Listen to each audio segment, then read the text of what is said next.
This is Radar, Father of Table Up, coming at you with another edition of Movie Reviews and Observations number 237.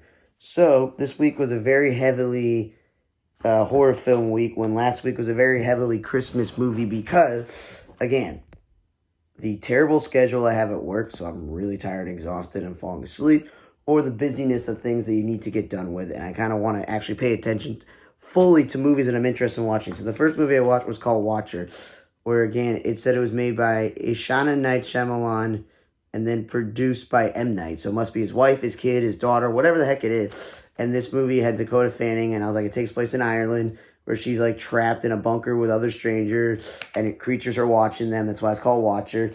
And I can't tell you exactly how long the movie is and much about the description in the back, because the library has some weird, terrible ink on the back on black, and you just can't see that much. It's like hard to tell what the heck is actually on there. So, the point of the movie is she can't deal with the aftermath of her mother dying. She's got a strained relationship with her sister and her sister's kids, etc., etc. She, goes on some wild goose and gets caught with car trouble, and then ends up in this forest that never ends, and the car disappears, and then she's stuck in this bunker, and apparently this old lady is explaining to like this married couple, this guy and this woman whose husband left, whatever, that these are the rules. You can't do this, this, and that. You have to do this, this, and this, or there are going to be consequences. And the whole entire movie is her trying to be like, yeah, that's not real. Let's get to the bottom of this and let's escape. And then guess what? She eventually escaped, but then it turns out she let one of these people, these creatures, out in the world. So again, it's just terrible, not really good. Then I watched the movie Maxine, which apparently comes from the film of movies X and Pearl with Mia Goth. And no offense to Mia Goth, but both those movies were terrible. This movie wasn't good. And in any movie I've seen her in, she's a below average actress. She's not a good actress. Okay? And I'm not going to talk about the fact that, if she's not good looking, then that's also bad. That's other people's opinions. If they don't find her attractive, I'm not here to talk about people's attraction.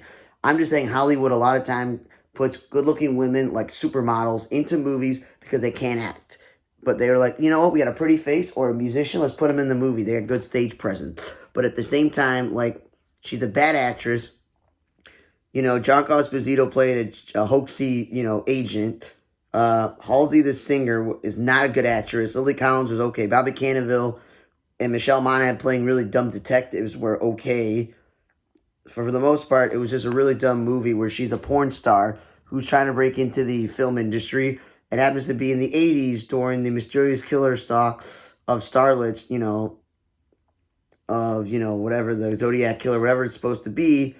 And the detectives are wanting her help because a lot of exotic dancers and porn stars, and, porn actors and other actors are dying, and they're like, we need your help. And then she's trying to land these roles in the horror film genre. She has a black friend who owns a movie store. They hang out.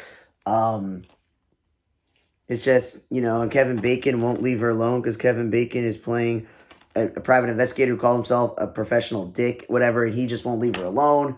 And it's very unbelievable, this movie, how she helps solve the crime and the killer's her dad. Sorry to spoil, it's just so bad and terrible that I'm just going to tell you this. You're not a fan of Mia Goth acting. It's terrible. Maybe it's this franchise of movies. Maybe it's over. Maybe it's not. I have no idea. But for the most part, it just wasn't a good movie. It was like a waste of time that they made this movie. Maybe they spent too much money on giving Kevin Bacon, Esposito, Lily Collins, the singer Halsey, and Michelle Monaghan, Bobby Cannavale all this money to be in this movie, and it was just not a good movie.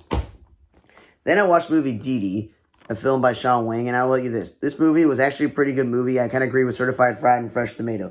That, you know what, this movie is pretty good. I liked it. It's like a coming-of-age story that a kid who's in his last month of middle school has the pressures of, I got to make new friends in high school, but I still got my old middle school friends, and navigating relationships with women that he got crushes on, dealing with his older sister, his overbearing mother, and you know how it is in this Taiwanese home. The mother's overbearing. She's really just trying to struggle as a single mother to raise her kid. The grandmother lives there, so he deals with that drama and stress too. And so the whole movie is him about like, I got my middle school friends, but then I got the potential high school friends that I meet in the summer, and trying to balance who he's still friends with, find out who he is. This also takes place in the time where like MySpace, AOL Instant Messenger, and like Facebook were in existence. So you got the social media era, you got the grainy YouTube video era. You also had the skateboarding era for him and his friends. So yeah, I liked it. I thought it was a pretty good movie. based on the other movies I watched, this was probably the best movie that I did watch this week. Then I watched the movie What You Wish For, where it was very cringe, very disturbing and creepy, and I was like, well, I got what I wished for. I put this movie on my list of movies to watch. I try to watch everything, and it was not good. So Nick Stahl, who's the guy on this cover here, really don't know the rest of the people here. I'm not even sure what the name of the actor playing his friend, but this movie is pretty simple.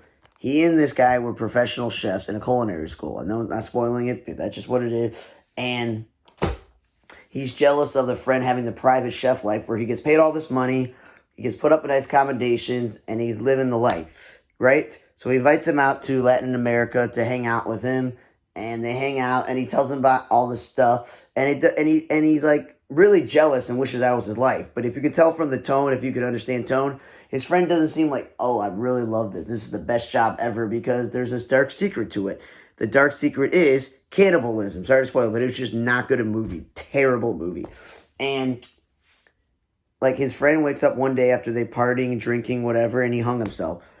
And he was already in debt, the main character, and had a guy trying to threaten to kill his mother. So he's under the impression, like, I have to do whatever I need possible to get this money. So maybe I steal it from my friend. He doesn't. He's going to make all this money. He didn't think that, cool, my friend died, so I'm going to have to, like, get a fake ID, try to take over his bank account, and then pay this guy off. But then pretend to be him when this quote-unquote agency comes in with, like, a handler and a security person, and they're like, yep, are you ready to cook the meal? Do you have the menu prepared? They send him some money up front.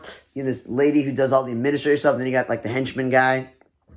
And what he doesn't realize is that for these elite people who come and eat at these places and stuff, and they do this around the world, that technically, that the meat is not animals. Because I thought, oh, you can go to the store. No, they kill people, and they use their meat and expect to make them food out of that. And these people are trained to have cover stories in different industries, like real estate, movie, whatever it is. So if the cops or random civilians ask them questions, they know what to do. And usually, if you're actually the chef, you know this stuff. So it's a little interesting in that, where they have it all set up. But of course, they kill someone who was getting in their business.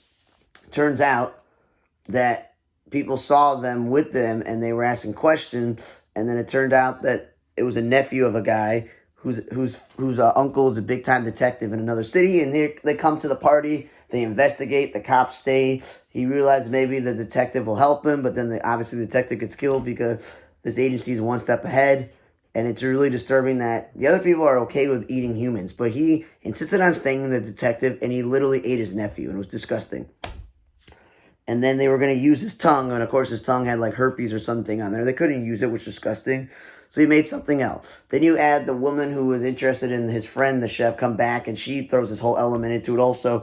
And again, he's stuck. Like the movie ends with him saying he's traveling. You know, he's going to go back home. Blah, blah, blah. This is his job, and then it ends. So I don't know if they're going to have a second movie or he's just stuck in this life.